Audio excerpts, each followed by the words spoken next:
Hello guys. तो NEET biology में आप सभी का स्वागत है। आज हम स्टार्ट करेंगे एक बहुत ही इंटरेस्टिंग और simple topic that is about the lac operon and ये फंक्शन कैसे करता है उसके बारे में समझेंगे। सो लैक ओपेरॉन में अगर हम देखें तो लैक ओपेरॉन जो है वो कौन सी कैटेगरी का ओपेरॉन है? It is a inducible category का ओपेरॉन। इंड्यूसिबल मतलब क्या कि इनिशियली ये ओपेरॉन टर्न ऑफ रहता है और with the help of some protein और with the help of some chemical इसको टर्न ऑन किया जाता है। दैट्स वाई हम इसको वर्ड यूज़ करते हैं इंड्यूसिबल ओपेरॉन सिस्टम। एंड यही अभी जो हमने बोला कि उसको टर्न ऑन किया जाता है, ये टर्न ऑन करने के लिए इसको चाहिए लैक्टोज। एंड दैट्स वाई हमने लिखा कि lactose is use by E coli as a carbon source और एनर्जी सोर्स। और ये लैक्टोज कब यूज़ करेगा? जब पेट्री डिश के अंदर ई कोला है एंड नॉर्मली ये ई कोलाई सराउंडिंग मीडियम का ग्लूकोज यूज़ करेगा। बट जैसे ही ग्लूकोज ख़त्म होगा तो एज अ कार्बन सोर्स ये यूज़ करने लगेगा लैक्टोज को। ई कोलाई जब ये लैक ओपेरॉन का यूज़ करता है तो ई कोलाई टोटल 3 एंजाइम्स का यूज़ करने वाला है। अब लैक ओपेरॉन का आगे हम स्ट्रक्चर देखने वाले हैं। आपको ये 3 एंजाइम्स कौन से हैं इनके बारे में आपको डिटेल में इंफॉर्मेशन मिल ही जाएगा। एंड दीज एंजाइम्स, ये तीनों एंजाइम्स जब काम करेंगे एक साथ तब ये ओपेरॉन जो है वो फंक्शनल होता है। और इनका सिंथेसिस भी एक साथ ही होगा और इनका फंक्शनिंग भी एक साथ ही होने वाला है।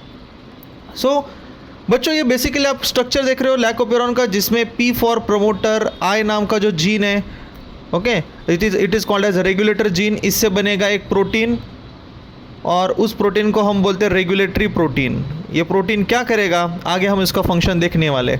अगेन यहाँ पे प्रमोटर है, then operator, and this is lac Z gene, this is lac Y gene, this is lac A gene. P for promoter अभी जैसे हमने बात किया, O for operator and Z Y A, इन सभी को हम कलेक्टिवली बोलते हैं स्ट्रक्चरल जीन। इसमें एक चीज़ याद रखना, ये जो I जीन है ये कॉन्स्टिट्यूटिव जीन है। कॉन्स्टिट्यूटिव जीन मतलब ये जीन क्या रहता है? Always on. और जो स्ट्रक्चरल जीन है ये हो गया नॉन कॉन्स्टिट्यूटिव जीन, मतलब इसको ऑन या ऑफ किया जा सकता है। तो हम आज यही समझेंगे कि इस जीन को ऑन या ऑफ कैसे करते हैं। बेसिकली हम एक चीज़ जानते हैं कि जब ट्रांसक्रिप्शन प्रोसेस होने वाला है तो ट्रांसक्रिप्शन प्रोसेस में चाहिए होता है आरएनए पॉलीमरेज। तो जो प्रमोटर है इसके ऊपर आरएनए पॉलीमरेज आके बाइंड होगा। आरएनए पॉलीमरेज बाइंड होगा तो ये आरएनए पॉलीमरेज आगे मूव करेगा। आगे मूव करेगा तो जो आई जीन है इसका ट्रांसक्रिप्शन होगा तो एमआरएनए बनेगा और एमआरएनए होगा तो उसका ट्रांसलेशन होके ये प्रोटीन बनेगा। सिमिलरली अगर लैक Z, लैक Y और लैक A इन जीन का भी अगर ट्रांसक्रिप्शन होता है तो लैक Z से बनेगा बीटा गैलेक्टोसिडेज। ये बीटा गैलेक्टोसिडेज क्या करने वाला है? ये लैक्टोज को तोड़ेगा इनटू ग्लूकोज प्लस गैलेक्टोज और सेल जो है वो यूज़ करेगा एज अ ग्लूकोज को, ये बीटा गैलेक्टोसिडेज। Second is परमिएज। परमिएज क्या करने वाला है? जब सेल है, ये लेट्स कंसीडर ई कोलाई, और उसके बाहर ये लैक्टोज बैठा है तो सेल इतना इजीली लैक्टोज को अंदर नहीं लेता। ओके, सेल क्या करता है? अपने पास लैक्टोज के चैनल क्रिएट करता है एंड ये चैनल क्रिएट होते हैं with the help of enzyme permease. And third lac A से बनता है ट्रांस एसिटाइलेज। ट्रांस एसिटाइलेज क्या करेगा? It is responsible for transfer of acetyl group. तो ये 3 एंजाइम जो है, ये तीनों एंजाइम्स लैक ओपेरॉन को कहीं ना कहीं पाथवेज में इन्वॉल्व होने वाले हैं। अब हम समझते हैं कि अगर लैक्टोज नहीं है तो जीन क्या होगा? यहाँ पे ऑफ होगा। अब ऑफ कैसे होगा वो समझते हैं। Again same mechanism, RNA polymerase आया, प्रोमोटर पे बाइंड हुआ तो आगे जो आई जीन है उसका ट्रांसक्रिप्शन शुरू होगा तो इसका क्या बनेगा? एमआरएनए बनेगा तो एमआरएनए का होगा ट्रांसलेशन होगा तो यहाँ पे देखो हमने क्या बना है? एक्टिव रिप्रेसर प्रोटीन बना है। ये रिप्रेसर प्रोटीन है लेकिन ये कैसा है? एक्टिव है। एंड एक्टिव होने की वजह से ये रिप्रेसर प्रोटीन जाएगा और कहाँ पे बाइंड होगा? ऑपरेटर को। अब जैसे ही ये रिप्रेसर प्रोटीन ऑपरेटर को बाइंड हुआ, आरएनए पॉलीमरेज आएगा, प्रोमोटर को बाइंड होगा लेकिन आगे मूव नहीं कर पाएगा बिकॉज ये ब्लॉक हो गया।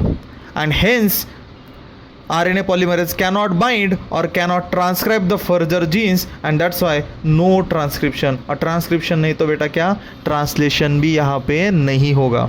तो इसलिए आप देखो जब लैक्टोज नहीं होता, when lactose is absent, the gene is turn off. अब समझते हैं लैक्टोज अगर होगा तो क्या होगा. सेम मैकेनिज्म, आरएनए पॉलीमरेज आएगा, प्रोमोटर पे बाइंड होगा, प्रोमोटर पे बाइंड होगा तो ट्रांसक्रिप्शन करेगा, ट्रांसक्रिप्शन करेगा तो एमआरएनए बनेगा, एमआरएनए से क्या बनता है, रिप्रेसर प्रोटीन बनता है. रिप्रेसर प्रोटीन क्या है, अब यहाँ पे एक्टिव है, बट अभी हमने क्या बोला है, मीडियम में कौन प्रेजेंट है, lactose is present. And lactose present होने की वजह से देखो क्या होगा, लैक्टोज को यहाँ पे हम वर्ड यूज़ करते हैं inducer, and real inducer NCERT word use करता है is a allolactose. Allolactose is a real inducer. तो क्या हुआ देखो, lactose and this activated repressor दोनों कंबाइन हो गए एंड ये देखो क्या हो गया, इनएक्टिव रिप्रेसर बन गया. अब रिप्रेसर इनएक्टिव बन गया तो ये ऑपरेटर को बाइंड नहीं हो पाएगा. ऑपरेटर को बाइंड नहीं होगा तो आरएनए पॉलीमरेज आएगा, आरएनए पॉलीमरेज प्रोमोटर के ऊपर बाइंड होगा, आगे मूव करेगा तो इन तीनों स्ट्रक्चरल जीन का क्या होगा, ट्रांसक्रिप्शन होगा. ट्रांसक्रिप्शन होगा तो ये तीनों एंजाइम्स बनेंगे. इसका मतलब ये स्ट्रक्चरल जीन से एमआरएनए बन रहा है, एमआरएनए से एंजाइम बन रहे हैं. This suggest gene is on. तो हमें ये दो चीज़ें पता चली, जब लैक्टोज नहीं होता जीन ऑफ होता है और जब लैक्टोज होता है जीन ऑन होता है. कैसे, लैक्टोज जो है वो किसको बाइंड करेगा, रिप्रेसर प्रोटीन को बाइंड करेगा, एंड रिप्रेसर प्रोटीन को अगर लैक्टोज बाइंड होता है तो जो एक्टिवेटेड रिप्रेसर है वो क्या हो जाएगा, इनएक्टिव हो जाएगा, तो ऑपरेटर को बाइंड नहीं होगा. अब हम कुछ की पॉइंट्स देखते हैं. इसमें हम जो वर्ड यूज़ कर रहे थे लैक फॉर द लैक्टोज होता, देन आई जीन जो वर्ड था वो कॉन्स्टिटेटिव जीन्स के लिए वर्ड यूज़ करते हैं. कॉन्स्टिटेटिव जीन्स मतलब क्या, these are always on. Lactose है या नहीं है इन जीन का उससे लेना देना नहीं है. देन हमने देखा लैक जेड, लैक वाई और लैक ए जीन्स, ये क्या है, non constitutive genes. Non constitutive मतलब क्या, इनको आप ऑन कर सकते हो, नहीं तो ये क्या रह सकते हैं, ऑफ रह सकते हैं. और ये जो है वो कैटाबॉलिक पाथवे क्यों, बिकॉज इस पाथवे में क्या होने वाला है, लैक्टोज जो है वो ब्रेक डाउन होगा ग्लूकोज एंड गैलेक्टोज में ब्रेक डाउन होने वाला है. दैट्स वाई हम वर्ड यूज़ करते हैं कैटाबॉलिक पाथवे. और अभी शुरुआत में ही हमने देखा था ये इंड्यूसिबल ओपेरॉन है. क्यों, बिकॉज इनिशियली ये टर्न ऑफ रहता है, बाद में इसको क्या किया जाता है, टर्न ऑन किया जाता है. और इसमें इंड्यूसर कौन है, लैक्टोज, बिकॉज ये टर्न ऑन और ऑफ किसकी वजह से हुआ, लैक्टोज की वजह से, इसलिए हम इंड्यूसर को क्या बोलते हैं, लैक्टोज है. और एक्चुअल में इंड्यूसर कौन है, एलोलैक्टोज. लैक्टोज और एलोलैक्टोज में सिर्फ स्ट्रक्चरल डिफरेंस है, only structural difference. And lac operon is a prototype operon, ये चीज़ हमेशा याद रखना.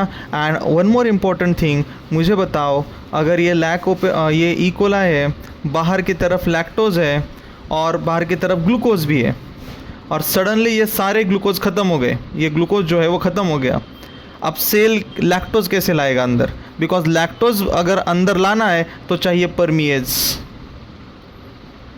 और परमिएज अगर चाहिए तो ओपेरॉन को ऑन करना पड़ेगा. इसका मतलब low level expression of lac operon is always happening inside the cell, ताकि ये लैक्टोज जो है वो सेल के अंदर आता रहे. नहीं तो फिर क्या होगा, लैक्टोज सेल के अंदर आएगा ही नहीं. इसलिए ऑल द टाइम ये लो लेवल एक्सप्रेशन इसका ऑन रखना ही पड़ता है. एंड लैकोपेरॉन जो है वो negative as well as positive दोनों टाइप का रेगुलेशन दिखाएगा. अगले लेक्चर में हम यही देखेंगे कि ये दोनों टाइप का रेगुलेशन किस तरह से करता है. Thank you. कमेंट करो आपको और कौन सा टॉपिक चाहिए, आपके डिफ़िकल्ट टॉपिक को कवर करने में मैं आपकी डेफिनेटली हेल्प करूँगा. थैंक यू बच्चों.